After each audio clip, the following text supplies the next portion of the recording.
suasana koruptif itu membuat siapa saja yang nyemplung di kekuasaan itu langsung berada pada situasi seperti itu, dan dia terdorong untuk melakukan itu gitu. Apalagi jika benar bahwa ada transaksi politik untuk setiap jabatan yang diterimanya ya.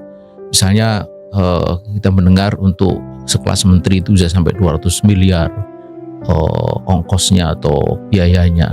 Tentu ini akan membuat yang bersangkutan akan berpikir bagaimana mengembalikan itu semua atau memenuhi semua permintaan-permintaan dari bohir jabatan itu gitu. Jadi suasana koruptif ini tentu ini tercipta bukan sehari dua hari, ini sebuah proses panjang yang telah berlangsung sedemikian rupa sehingga korupsi itu menjadi sebuah perkara yang biasa. Ini hari hampir-hampir tidak ada rasa, kita lihat ya, rasa malu atau rasa menyesal. Terbukti misalnya kita lihat raut mukanya, kemudian setelah keluar dari hukuman, mereka aktif lagi sebagai pejabat publik, sebagai politikus, bahkan kemudian diangkat sebagai pejabat publik gitu. Nah, suasana koruptif ini yang membuat akhirnya orang yang kan selalu disebut kejahatan itu muncul karena ada niat dan ada kesempatan gitu.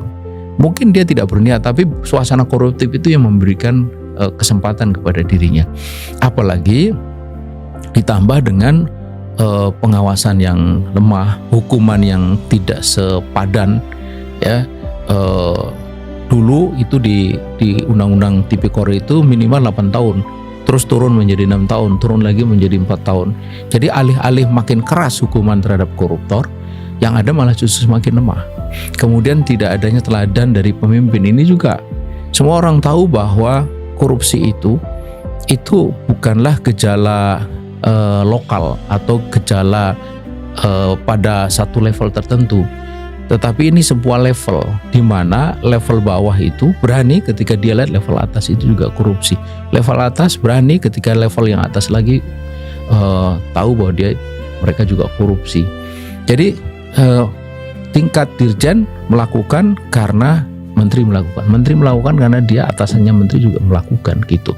Meskipun dengan pola-pola yang tentu saja lebih canggih. Artinya ada kemungkinan pimpinan tertinggi ya dalam hal ini presiden mungkin tahu tentang pola-pola ini.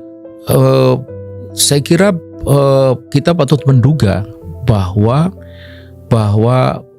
pejabat-pejabat itu tidak bersih-bersih amat itu, karena suasana korupsi itu kan suasana di mana orang saling tahu juga praktek-praktek markup, praktek-praktek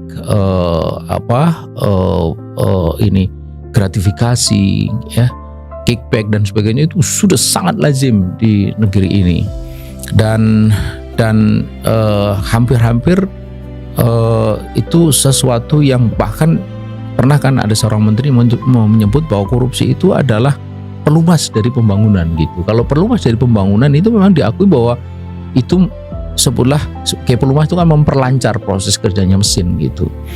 Jadi itu yang membuat akhirnya kan kita bisa lihat ya, kenapa satu pejabat misalnya di era Jokowi dulu, kenapa dia baru diusut setelah tampak bahwa partainya itu tidak lagi mendukung dia. Itu terjadi pada Johnny Plate, terjadi pada Yassin Limpo gitu. Sementara yang mendukung itu tetap aman saja gitu. Bahkan juga ada satu pimpinan partai itu diancam dengan 11 atau 12 sprindik kalau dia tidak mau mundur gitu. Itu kan menunjukkan bahwa sebenarnya presiden tahu gitu. Tapi kenapa kemudian dibiarkan, bahkan itu dijadikan sebagai alat untuk alat politik untuk menekan lawan politik atau menekan siapapun untuk memenuhi keinginan-keinginan politik yang bersangkutan.